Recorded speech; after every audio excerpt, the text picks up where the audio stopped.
Rebonjour tout le monde. Alors, dans la vidéo ici, je vais vous montrer qu'est-ce que c'est qu'un polygone de contrainte. Un polygone de contrainte, dans le fond, c'est tout simplement une région.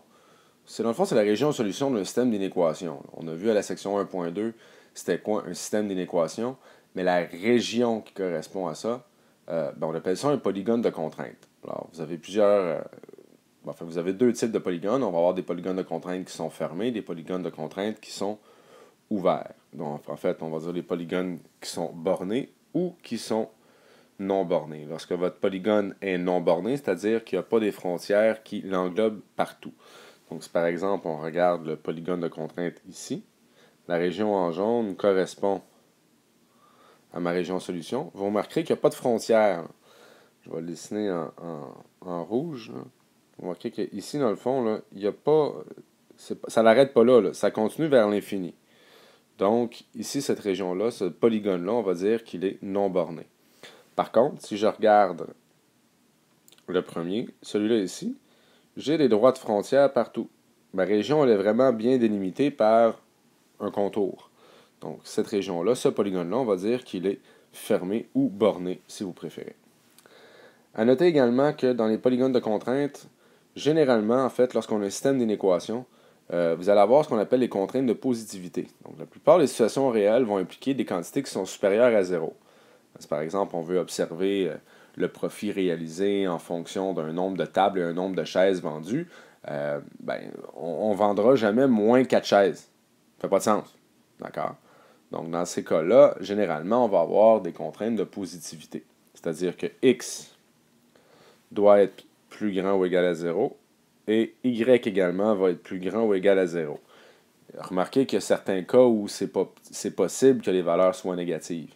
Si par exemple, on prend des contextes comme la température. Bon, la température, on sait que ça peut descendre sous 0 degré Celsius. Alors, dans certains cas, oui, ça va être possible, mais dans la plupart des situations réelles, lorsqu'on parle d'optimisation, là, généralement, le X et le Y sont supérieurs à 0, sont positifs.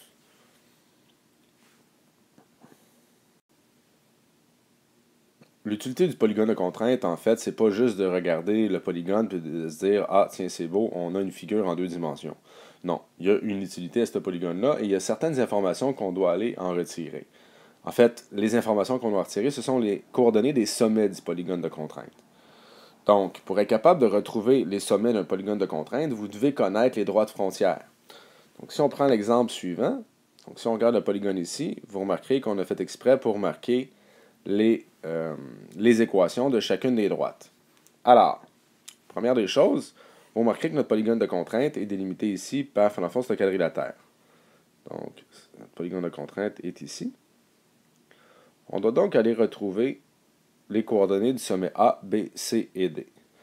Donc, pour ce faire, vous allez devoir résoudre des systèmes d'équations.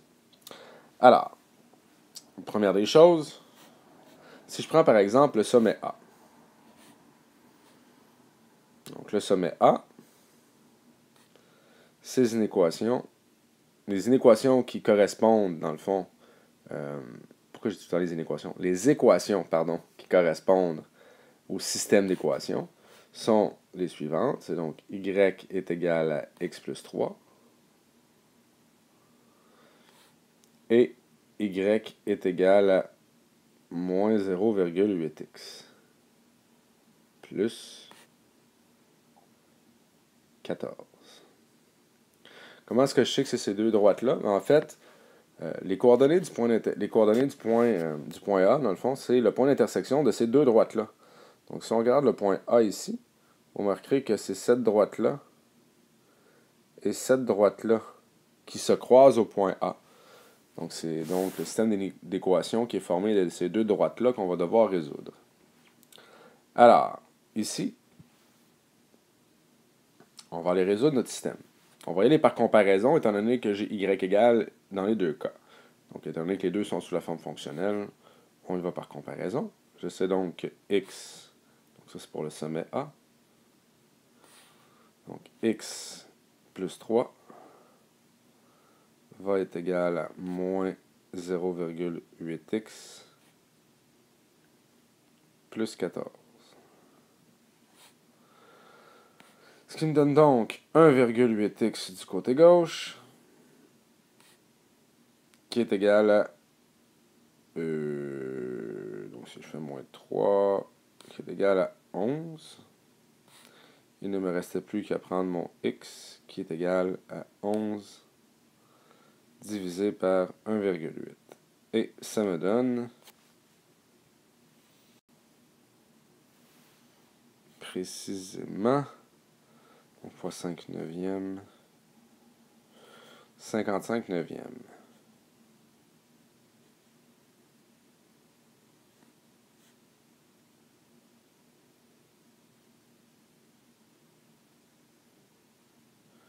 Ensuite, on va aller retrouver le y. Y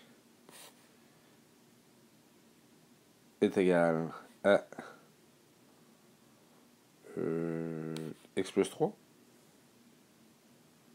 qui est donc égal à 55 neuvièmes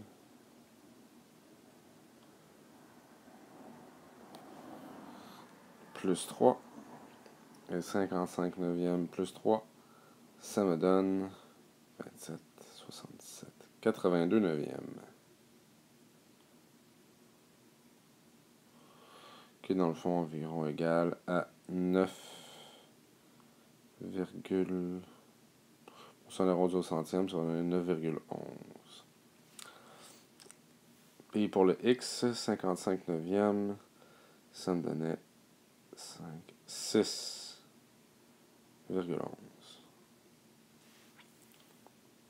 Alors, j'ai donc les coordonnées de mon premier sommet, qui est le point 6,11.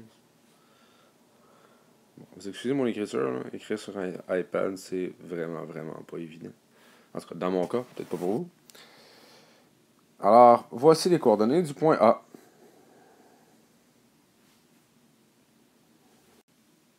Bon, ici, là, on l'a déjà fait dans les notes de cours en classe, donc je ne referai pas les démarches pour chacun des sommets, mais ça revient tout le temps au même. C'est-à-dire qu'on va identifier les équations qui forment le point d'intersection. On résout le système d'équations formé par ces équations-là, et ça va me donner un x, un y, qui correspondent dans le fond aux coordonnées du point d'intersection.